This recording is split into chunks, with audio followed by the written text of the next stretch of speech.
Hello दोस्तों, नमस्कार। स्वागत करता हूं आप सभी का अपने इस नए वीडियो में। और ये वीडियो आप सभी स्टूडेंट्स के लिए बहुत ही इंपॉर्टेंट होने वाला है। अगर आप उत्पाद सिपाही, झारखंड पुलिस या झारखंड की आगामी किसी भी प्रतियोगिता परीक्षा की तैयारी कर रहे हैं तो उसके दृष्टिकोण से बहुत ही इंपॉर्टेंट टॉपिक होने वाला है। टॉपिक का नाम क्या है? झारखंड की शासन व्यवस्थाएं। बहुत ही अच्छा टॉपिक है, पढ़ने में बहुत आनंद आएगा। आप लोग अंत तक वीडियो जरूर देखिएगा। और झारखंड की शासन व्यवस्थाएं में हम लोगों को 6 से 7 शासन व्यवस्था पढ़ना है। सबसे पहला शासन व्यवस्था है मुंडा शासन व्यवस्था।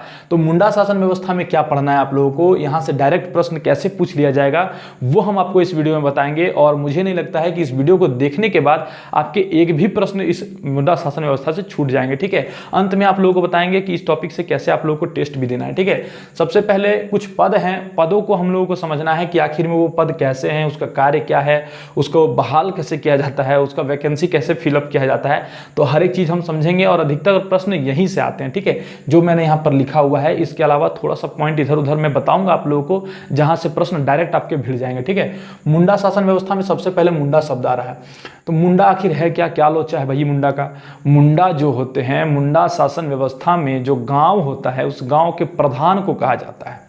प्रधान मतलब क्या होता है? अब आप लोग को तो ये तो बताना नहीं पड़ेगा कि प्रधान मतलब क्या होता है। प्रधान मतलब उस गांव का श्रेष्ठ या फिर उस गांव का जो जिम्मेदारी जिस पर रहता है, जिस व्यक्ति पर, उसको हम लोग बोलते हैं प्रधान। ठीक है, जैसे चाहे वो हम लोग के गांव का वार्ड हो गए या फिर हम लोग के पंचायत का मुखिया हो गए। तो उसी तरह मुंडा शासन व्यवस्था में जो मुंडा होता है वो गांव का हेड होता है, गांव का प्रधान होता है। ठीक है, अच्छा, प्रधान होता है जिसकी बहाल कैसे होती है? जैसे हम लोग वोट देने जाते हैं, पंचायत चुनाव होती है तो पंचायत चुनाव में हम लोग वोट देते हैं, फिर उनको मत देकर हम लोग, मताधिकार देकर हम लोग जिताते हैं उनको। ठीक है, तो यहाँ पर क्या होता है, वैसा कोई सिस्टम नहीं है। यहाँ पर जो प्रधान का जो पद होता है, यानी कि जो मुंडा का जो पद होता है वो वंशानुगत होता है।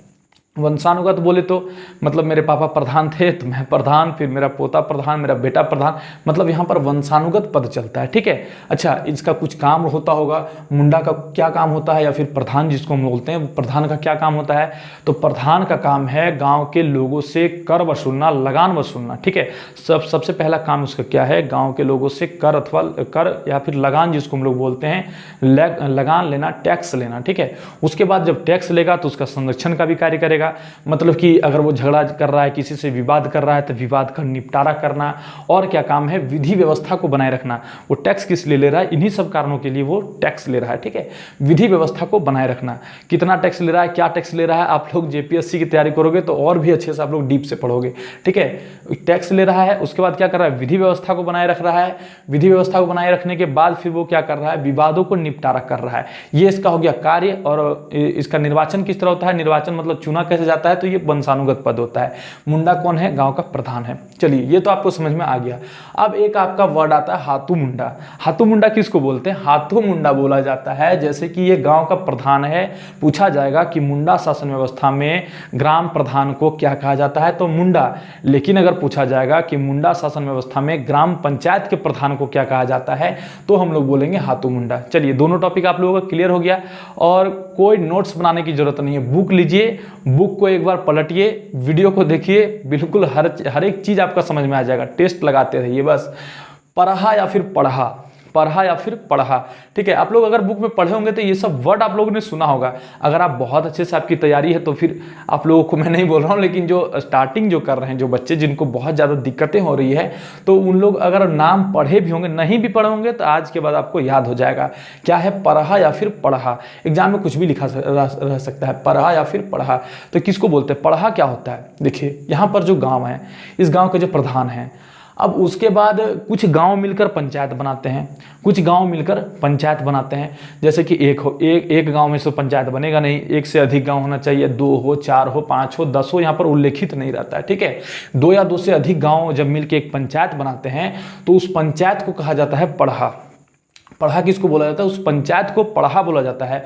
और उस पंचायत का जो प्रधान होता है उसको बोलते हैं हम लोग मानकी। ठीक है, उस पंचायत का जो प्रधान होता है उसको बोलते हैं हम लोग मानकी। किसको?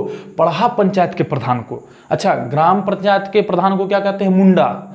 लेकिन जो गांव से मिलकर जो पंचायत बनते हैं, 2 या 2 से अधिक गांव से मिलकर जो पंचायत बनते हैं, उस पंचायत को हम लोग बोलते हैं पढ़ा या फिर पढ़ा। और उस पंचायत के प्रधान को हम लोग बोलते हैं मानकी। समझ में आ गया? बिल्कुल समझ में आएगा। आप लोग वीडियो देखिए तो पूरा। पढ़ा राजा, पढ़ा राजा किसको बोलते हैं? इस पंचायत का जो सर्वोच्च अधिकारी होता है, पढ़ा पंचायत का मांझी परगना शासन, मांझी शासन व्यवस्था, मुंडा शासन व्यवस्था में जो पढ़ा पंचायत है, इस पंचायत का जो सर्वोच्च अधिकारी होता है उसको हम लोग बोलते हैं पढ़ा राजा। ठीक है, उसको हम लोग क्या बोलते हैं? पढ़ा राजा। ठीक है, चलिए इतना दूर तक आपको समझ में आ गया होगा।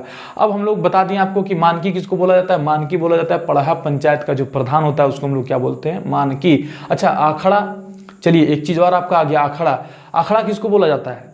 आखड़ा जो बोला जाता है, आखड़ा होता है जैसे कि आपका ग्राम पंचायत हो या पंचायत का जो सांस्कृतिक कार्य जहाँ पर हो, सांस्कृतिक कार्य जहाँ पर हो, जहाँ पर बैठक होता हो, पंचायत का बैठक होता हो, उस स्थल को कहा जाता है। ये क्या है? ये जगह है।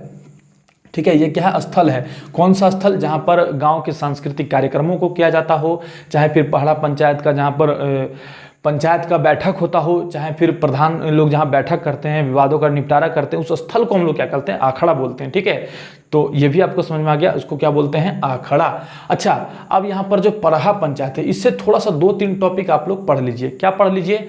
पढ़ा पंचायत में जो पढ़ा राजा होता है उसका पद बहुत बड़ा पद होता है। इसको हम लोग क्या बोलते हैं? इसको कार्यपालिका भी बोलते हैं, विधायिका भी बोलते हैं और न्यायपालिका भी बोलते हैं। ठीक है, किसको क्या बोलते हैं? कार्यपालिका, विधायिका और न्यायपालिका।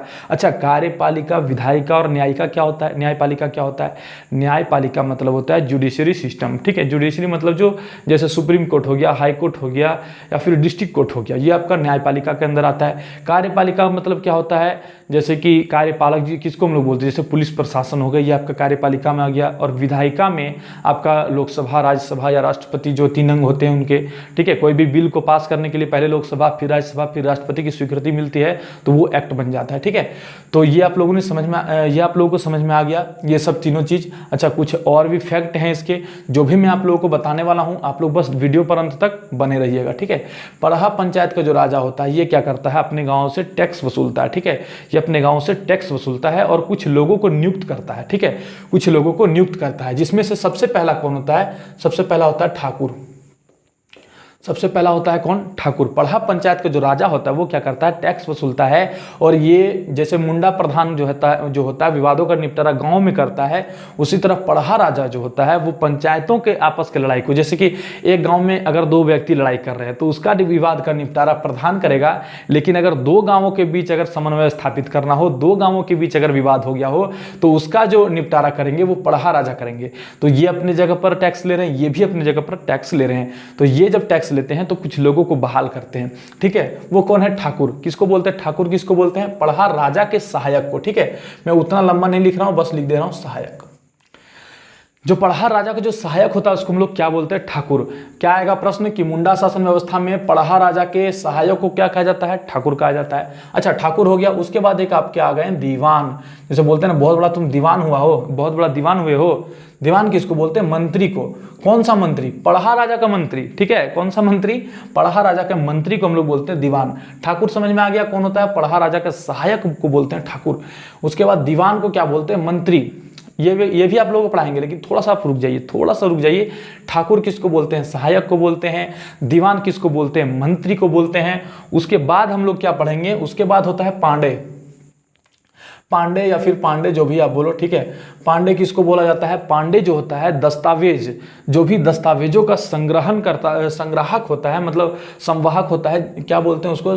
संग्रह करता है दस्तावेजों को। ठीक है, दस्तावेजों को एक जगह इकट्ठा करता है या फिर संग्रहण करता है, उसको हम लोग बोलते हैं पांडे। ठीक है, जैसे प्रश्न पूछा जाएगा कि जो इंपॉर्टेंस कागजात हैं उसको संग्रह करने वाला, मतलब इकट्ठा करने वाला को क्या बोलते हैं? तो पांडे बोलते हैं। पढ़ा राजा के मंत्री को क्या बोलते हैं? दीवान बोलते हैं। सहायक को क्या बोलते हैं? ठाकुर बोलते हैं। अच्छा, इसके बाद दरोगा भी आता है। दरोगा, दरोगा कौन है? दरोगा जो है वो नियंत्रक है। ठीक है, नियंत्रण करता है। दरोगा क्या करता है? नियंत्रण करता है, जो कि अभी भी वही काम करते हैं वो लोग।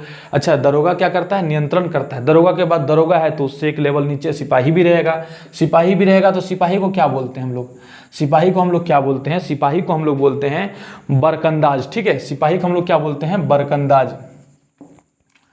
सिपाही को हम लोग क्या बोलते हैं, बरकंदाज। ठीक है, तो ये सब आप लोगों को याद रखना है। पांडे क्या करता है, दस्तावेज को रखता है। नियंत्रण का काम कौन करता है, दरोगा करता है। बरकंदाज किसको बोलते हैं, सिपाही को बोलते हैं। ठाकुर क्या करता है, सहायक का काम करता है राजा का। दीवान कौन होता है, दीवान किसको बोलते हैं, जो मंत्री का कार्य करता है। ठीक है, तो ये सब चीज आप लोगों को समझ में आ गया।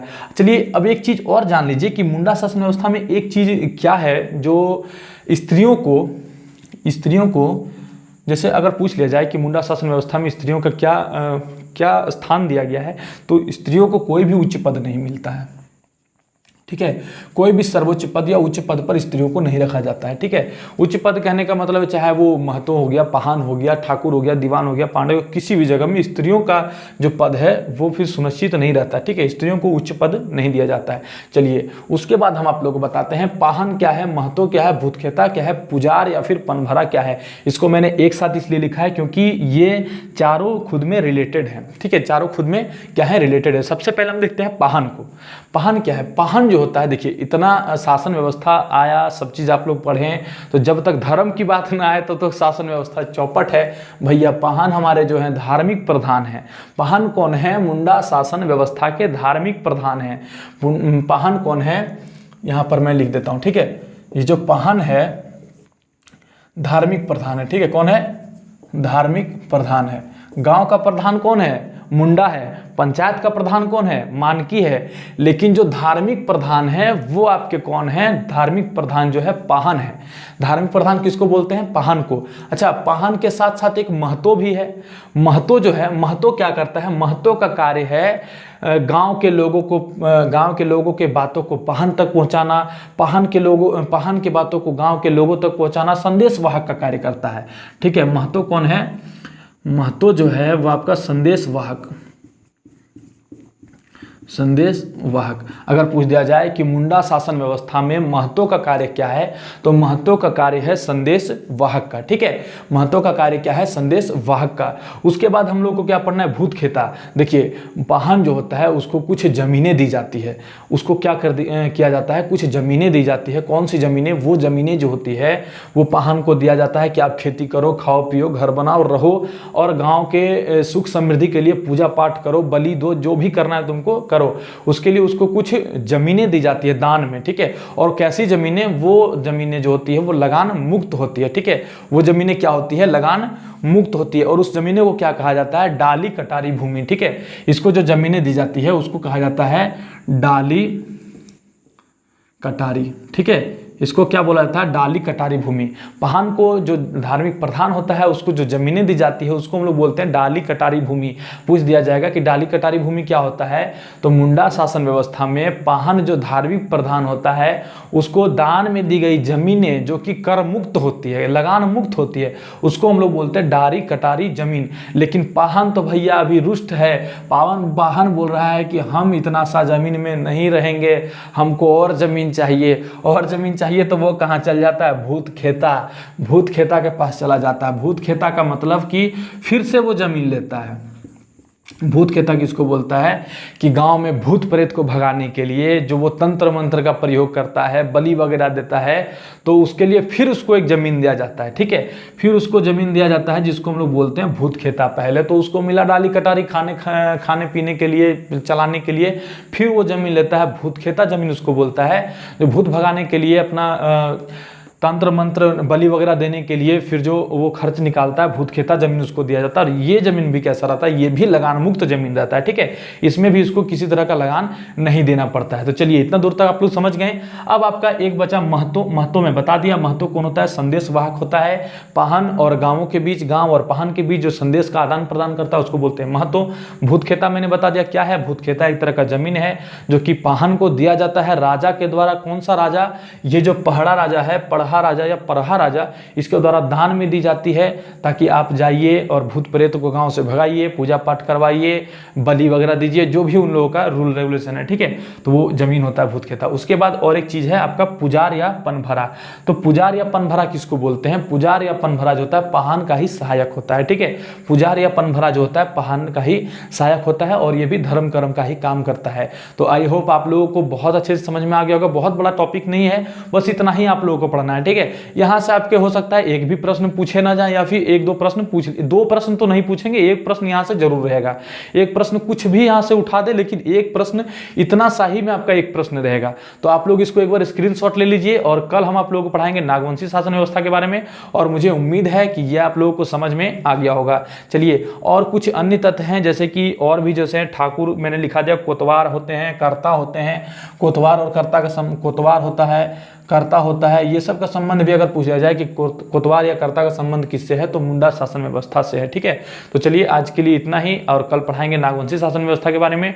मुझे लगता है कि इस टॉपिक से, इससे बाहर प्रश्न नहीं रहने चाहिए, खास करके उत्पाद सिपाही और झारखंड पुलिस या फिर जो 10th और 12th लेवल के जो एग्जाम है उसमें इससे अधिक प्रश्न नहीं आएंगे।